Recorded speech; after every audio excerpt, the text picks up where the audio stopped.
ইন্নাল হামদুলিল্লাহ। মৃত ব্যক্তির জন্য দোয়া করার কি পদ্ধতি রয়েছে, কি নিয়ম রয়েছে? আমি এখানে কবর জিয়ারতের কথা বলতেছি না। কবর জিয়ারত এক জিনিস আর মৃত ব্যক্তির জন্য দোয়া করা আরেক জিনিস। তো মৃত ব্যক্তির জন্য দোয়াটা আপনি পৃথিবীর যে প্রান্ত থেকেই করেন না কেন এটা পৌঁছে যাবে। আর কবর জিয়ারতটা হচ্ছে কবরের কাছে গিয়ে তাদের জন্য দোয়া করতে হয়। তো আজকে আমি জানিয়ে দিব ব্যক্তির জন্য কোন পদ্ধতিতে আপনি দোয়া করবেন, তাদের কবরে সওয়াব পৌঁছাবেন। তো সুপ্রিয় দর্শক, ভিডিওটিতে একটি লাইক দিয়ে চ্যানেলটি সাবস্ক্রাইব করে রাখবেন। পাক পবিত্র অবস্থায় মৃত ব্যক্তির জন্য যে কোনো সময় আপনি দোয়া করতে পারেন, তবে উত্তম হবে নামাজের পরে দোয়া করা।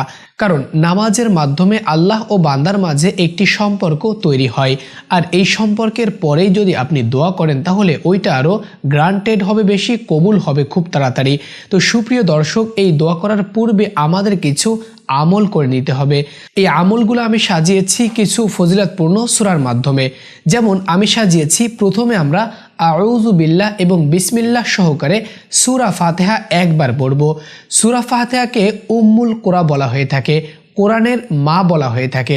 সমস্ত কোরআনে যা রয়েছে তার হেডলাইন বা কিছু ইঙ্গিত দেওয়া হয়েছে এই সূরা ফাতিহার ভেতর। এই ফজিলতপূর্ণ সূরাটি আমরা একবার পড়ে নিব। সূরা ফাতিহা হচ্ছে বিসমিল্লাহির রহমানির রহিম, আলহামদুলিল্লাহি রাব্বিল আলামিন, আর রহমানির রহিম, মালিকি ইয়াউমিদ্দিন, ইয়্যাকা না'বুদু ওয়া ইয়্যাকা নাস্তাঈন, ইহদিনাস সিরাতাল মুস্তাকিম, সিরাতাল্লাযীনা আন'আমতা আলাইহিম গায়রিল মাগদুবি আলাইহিম ওয়ালাদ-দাল্লিন, আমিন। সূরা ফাতিহার পর এবার আমরা 3 বার সূরা ইখলাস পড়ব। কারণ হাদিস শরীফে উল্লেখ রয়েছে, যে ব্যক্তি সূরা ইখলাস 3 বার পড়বে তার আমল নামায় 1 খতম কোরআন পড়ার সওয়াব লিখে দেওয়া হবে। সুবহানাল্লাহ। তো এই জন্য আমরা সূরা ইখলাস 3 বার পড়ে নিব। সূরা ইখলাসটা কি? বিসমিল্লাহির রহমানির রহিম, কুল হুয়াল্লাহু আহাদ, আল্লাহুস সামাদ, লাম ইয়ালিদ ওয়া লাম ইউলাদ ওয়া লাম ইয়াকুল লাহু কুফুয়ান আহাদ। এবার আমাদের একবার দুরুদ শরীফ পড়তে হবে। যে কোনো দুরুদ পড়া যেতে পারে। আপনি চাইলে নামাজের ভেতর দুরুদে ইব্রাহিম পড়ে থাকেন, ওই দুরুদ শরীফটি এই টাইমে পড়তে পারেন। আমি ছোট একটি দুরুদ শরীফ পড়ে শোনাচ্ছি। আল্লাহুম্মা সাল্লি আলা মুহাম্মাদিন নাবিয়্যিল উম্মিয়্যি ওয়া আলা আলিহি ওয়া সাল্লিম তাসলিমা। তো সুপ্রিয় দর্শক, আমরা এই যে সামান্য সময়ে কিছু সূরা পড়লাম, দুরুদ পড়লাম, এর মাধ্যমে কিন্তু আমরা অনেক বড় একটা আমল সঞ্চয় করে ফেললাম। এই আমলটা মূলত আমরা পাঠাবো মৃত ব্যক্তির রুহের মাগফিরাত কামনায়। এবার আমাদের যেটা করতে হবে তা হলো দুহাত উঁচু করতে হবে সিনা বরাবর, এভাবে, অর্থাৎ বুক বরাবর। এই যে হাতের তালু রয়েছে, এই হাতের তালু একেবারে উপরের দিকে থাকবে এবং হাতের আঙ্গুলগুলা স্বাভাবিক নিয়মে রাখতে হবে, এভাবে। তো এভাবে রেখে আমরা আল্লাহ রাব্বুল আলামিনের কাছে দোয়া করব। প্রথমে আমরা বলতে পারি এভাবে, রব্বানা যালামনা আনফুসানা ওয়া ইল্লাম তাগফির লানা ওয়া তারহামনা লানাকুনান্না মিনাল খাসিরিন।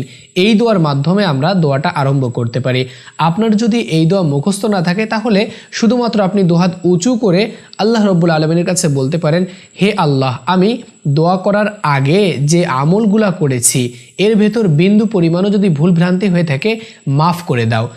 যতটুকুন সওয়াব হয়ে থাকে একটি অংশ নবী মুহাম্মদুর রাসূলুল্লাহ সাল্লাল্লাহু আলাইহি ওয়াসাল্লামের রওজা মুবারকে পৌঁছে দাও।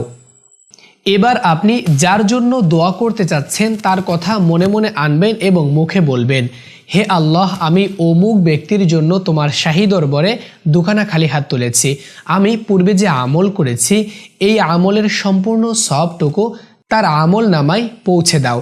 তার কবরে যদি কোনো গুনাহের কারণে আযাব হয়ে থাকে আযাবকে মাফ করে দাও এবং জান্নাতের হাওয়া তুমি ওই কবরে চালু করে দাও। এভাবে আপনি কাকুতি মিনতি করে কয়েকবার পড়ার মাধ্যমে দোয়া করবেন।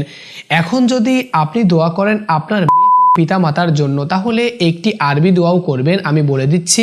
এটা কোরআনুল কারিমে সূরা বনি ইসরাঈলে বর্ণিত হয়েছে।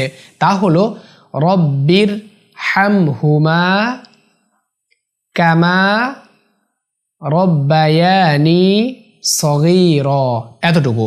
রব্বির হামহুমা কামা রব্বায়ানি সগীরা, এটা কোরআনে বর্ণিত হয়েছে, পিতা মাতার জন্য স্পেশালি দোয়া করতে বলা হয়েছে। তো সুপ্রিয় দর্শক, এই দোয়াগুলা করার পরে কাকুতি মিনতি করে চোখের পানি ছেড়ে তাদের জন্য দোয়া করবেন। দোয়া করা হয়ে গেলে ওয়ালহামদুলিল্লাহি রব্বিল আলামিন এই বাক্যটা বলে দুহাত মুখে এভাবে ডোলে দোয়া সমাপ্ত করবেন। আমি আবারও বলছি, ওয়ালহামদুলিল্লাহি রব্বিল আলামিন বলে দুহাত মুখে ভালোভাবে ডোলে এরপর দোয়া সমাপ্ত করবেন। দোয়ার শেষে আরও একবার নবীজি সাল্লাল্লাহু আলাইহি ওয়াসাল্লামের উপর দুরূদ পাঠ করবেন। যে কোনো দুরূদ, আমি যেটা প্রথমে শিখিয়েছি ও দুরূদ চাইলে বলতে পারেন। তো সুপ্রিয় দর্শক, এভাবে আপনি যে কোনো স্থান থেকে যে কোনো সময়ে পাক পবিত্র অবস্থায় মৃত ব্যক্তিদের জন্য দোয়া করতে পারেন। আজকের ভিডিওটি ভালো লাগলে শেয়ার দিবেন এবং লাইক দিবেন। তো সুপ্রিয় দর্শক, এরকম নিত্য নতুন ইসলামিক ভিডিও পেতে চাইলে বাহক টিভি চ্যানেলকে সাবস্ক্রাইব করে রাখবেন। পুরো ভিডিও জুড়ে সঙ্গে ছিলাম আমি হাফেজ মাওলানা সাব্বির হোসাইন। দেখা হবে খুব শীঘ্রই নতুন করে ইসলামিক ভিডিওতে। আসসালামু আলাইকুম ওয়া রাহমাতুল্লাহ।